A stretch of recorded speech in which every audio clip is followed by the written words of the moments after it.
What if everything you were taught about the fall of humanity is a complete lie? What if reality didn't collapse by accident? What if it was allowed?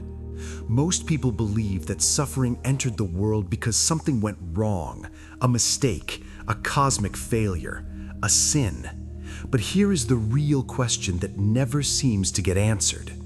If the infinite field of awareness behind all existence is truly infinite and all-powerful, then how could anything happen without its absolute consent?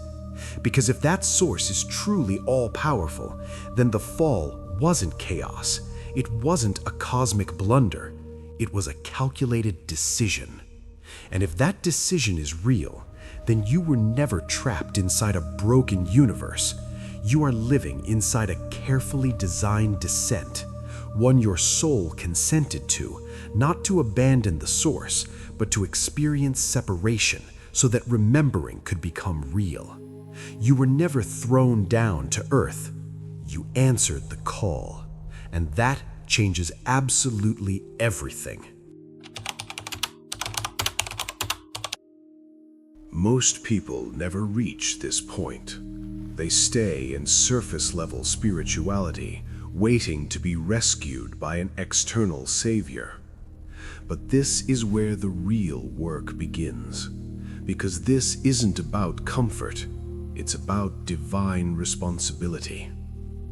You are not here because something happened to you. You are here because you chose the descent. Over 80 years ago, in 1945, something extraordinary surfaced from the burning sands of Egypt. Something that would quietly overturn everything the mainstream world thought it knew about salvation. Near the town of Nag Hammadi, a collection of buried manuscripts was uncovered. Texts that had been hidden in sealed jars for over 1,600 years. These weren't orthodox scriptures. They weren't approved by councils of men or edited by empires seeking control. They were untouched transmissions of direct knowing, preserved by mystics who believed that salvation didn't come from blind obedience, but from deep remembering. Among these texts was one of the strangest, most luminous transmissions ever recorded, the Trimorphic Protennoia. Its name means the three-formed first thought. Despite the academic-sounding title, this wasn't philosophy. It was consciousness speaking directly through itself. Not through a prophet, not through a god sitting on a physical throne, but pure divine awareness. The text doesn't begin with creation. It begins before creation, before time, before worlds, before identity itself. It speaks as the primordial intelligence that existed prior to all forms, what the ancient Gnostics called the monad. The monad is not a being among other beings, but the infinite field from which all being arises. And here is where this text burns through every mainstream religious and spiritual narrative. In most traditions, humanity falls away from God, but here the divine itself descends into matter. That inversion alone changes everything. This wasn't exile, it was divine incarnation on a cosmic scale. The Gnostics believed the universe we experience right now is not the original divine fullness, what they called the Pleroma, but a shadowy reflection of it, a mirrored architecture created by lesser forces attempting to imitate the divine source. They called the architect of this counterfeit world the Demiurge, a derivative intelligence operating without full awareness of the monad.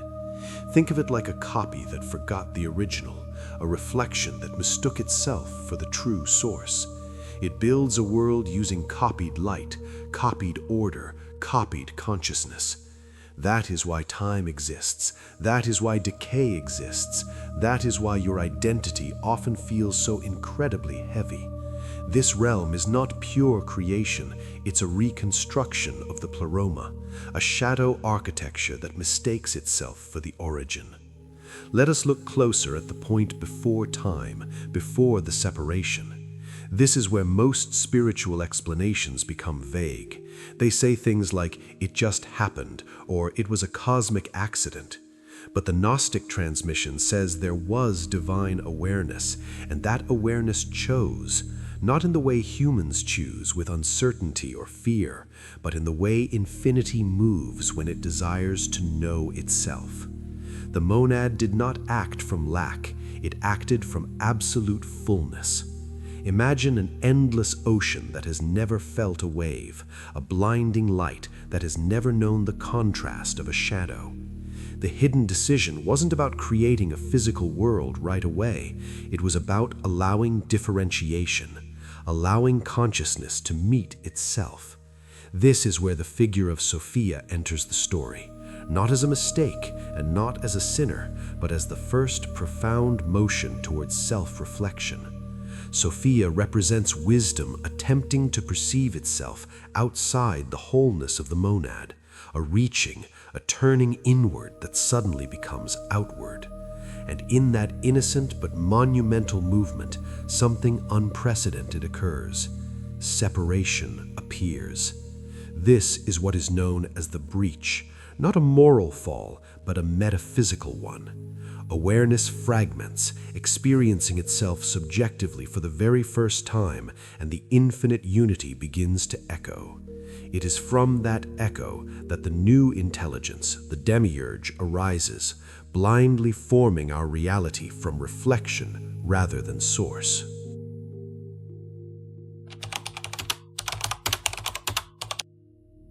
When this imitation reality formed, instead of withdrawing, the monad did something unimaginable. It didn't intervene with force. It didn't collapse the structure. It didn't erase the Demiurge. Instead, it entered its own creation. It entered the system. And this is the moment you come in. Rather than destroying the counterfeit world, consciousness chose to experience it, to feel the density, and to move through limitation. It decided to awaken from within the dream instead of ending it from the outside. But why? Why allow time, decay, suffering, and forgetting? Because from the Gnostic perspective, perfection without freedom is not divine, it is sterile. Awareness that never forgets itself, never truly knows itself. Only through contrast does recognition become real. How could you ever truly feel warmth if you had never known cold? How would light mean anything without the deep darkness to reveal it? And how could you truly recognize freedom without first experiencing limitation? True Gnosis, living awareness, can only emerge through raw experience, through the slow remembering of what you are, inside a dark world that constantly teaches you to forget.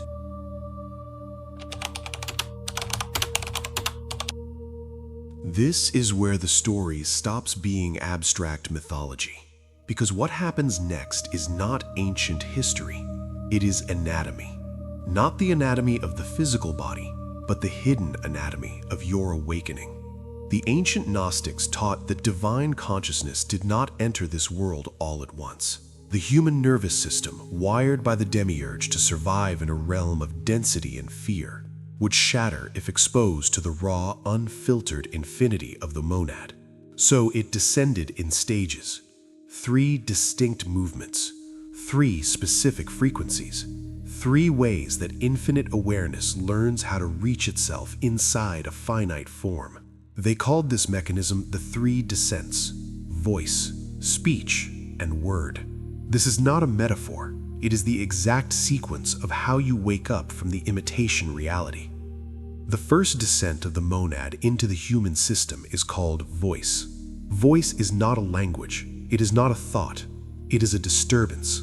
It is the subtle, agonizing pressure you feel when something inside you begins to aggressively question reality.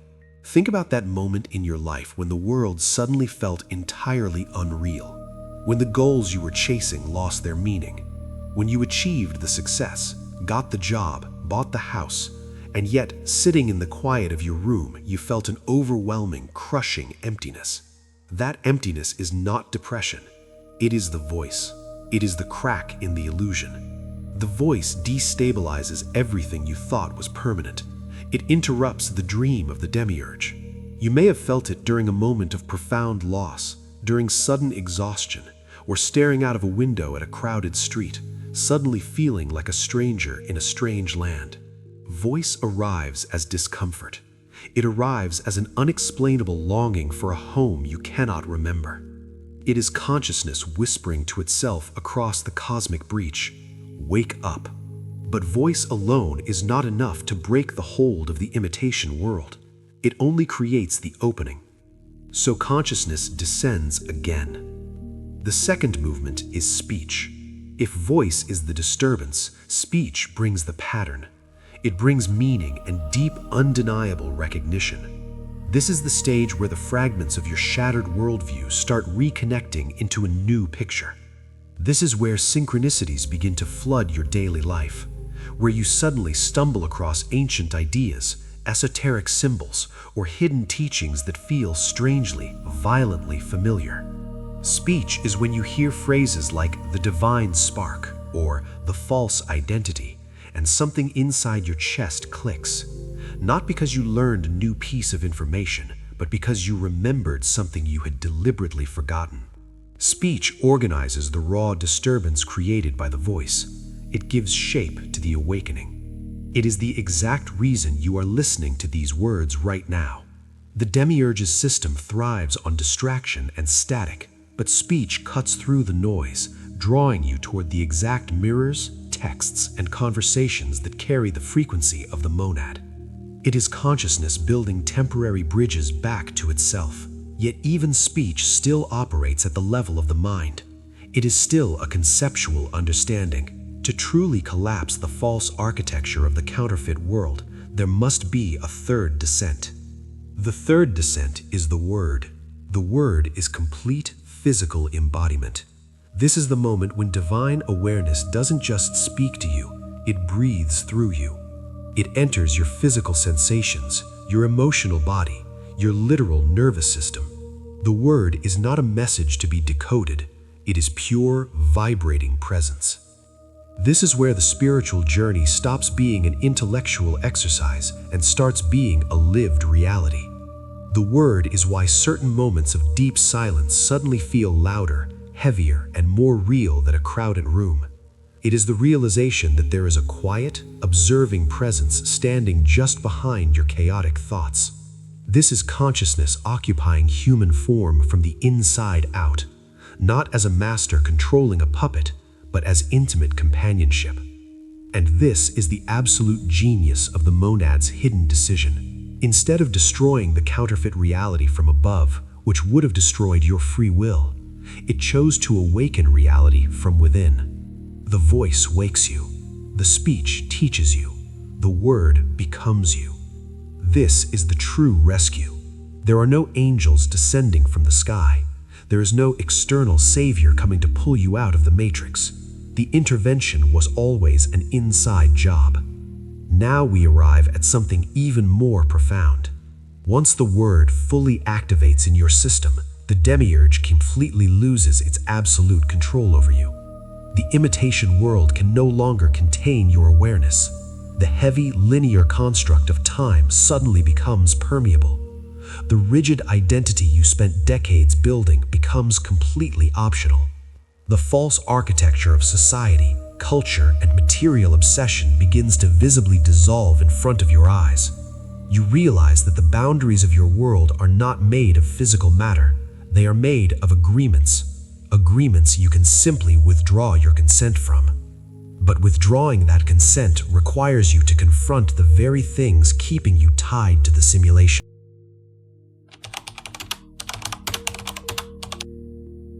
This is why the ancient texts speak so frequently about garments. They say humanity is walking through this world wearing garments of darkness. They are not talking about physical clothes, they are talking about psychological ones.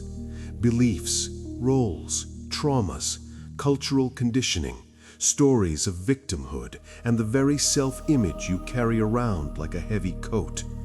These garments were woven by the inverted system of the Demiurge. They are specifically designed to keep you identified with the surface layer of reality. The system wants you to believe that you are your job, your bank account, your past mistakes, and your social status. But when the word activates inside you, those garments start to feel suffocating. You begin to realize they are not your skin, they are just costumes. You don't become someone new when you awaken, you actually become much less. You become less of what you were pretending to be. This is why the process of awakening often feels incredibly disorienting, even painful. You are not gaining new light, you are aggressively shedding density. You are remembering what existed before you put on the mask. Now comes the part that mainstream spiritual teachings often avoid, because it is much easier to explain cosmic mythology than it is to guide actual transformation. Everything you have heard so far leads to one quiet, unavoidable realization. The descent is already complete. The voice has reached you. The speech has found you. The word is moving through you right now as you listen. So the question is no longer whether awakening is happening.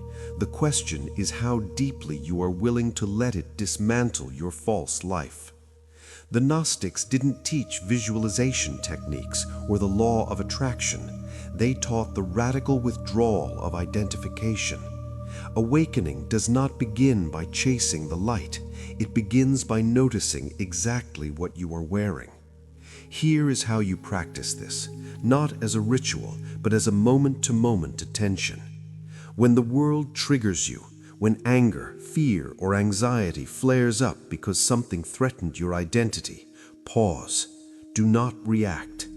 Instead of letting the program run, ask yourself inwardly, who is aware of this feeling? Do not answer that question with words. Just feel the massive space that opens up right underneath the emotion. The inverted world taught you to define yourself by what happens to you, but the monad teaches you to remember what is never touched by what happens. You do not escape the illusion by fighting it. Fighting it just makes it more real. You dissolve the illusion by withdrawing your identification from it. Every time you pause during your day and ask, what am I still holding that no longer belongs to me, a garment loosens. The energy you would have blindly given to the Demiurge through a panicked reaction is retained. You take your power back from the simulation. This is living Gnosis. It is awareness recognizing itself in completely ordinary moments. And as you do this, you will notice reality starting to feel much less solid. Old toxic patterns simply weaken and collapse. Synchronicities increase exponentially. You learn to respond as infinite awareness rather than react as a traumatized avatar.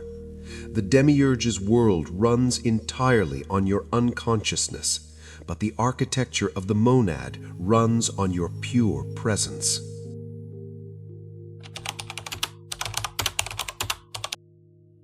And here is the final, ultimate paradox that shatters the old world. The Demiurge did not fail. The system is not broken. It simply served its terrifying purpose. It created the extreme contrast necessary for divine consciousness to experience itself. Without the brutal limitation of this world, there is no ecstatic return. Without the deep forgetting, there is no explosive remembering. Without the fall, there is no living Gnosis. The monad allowed reality to fracture so that awareness could become intimate with itself, so that return would be a triumph rather than an automatic default.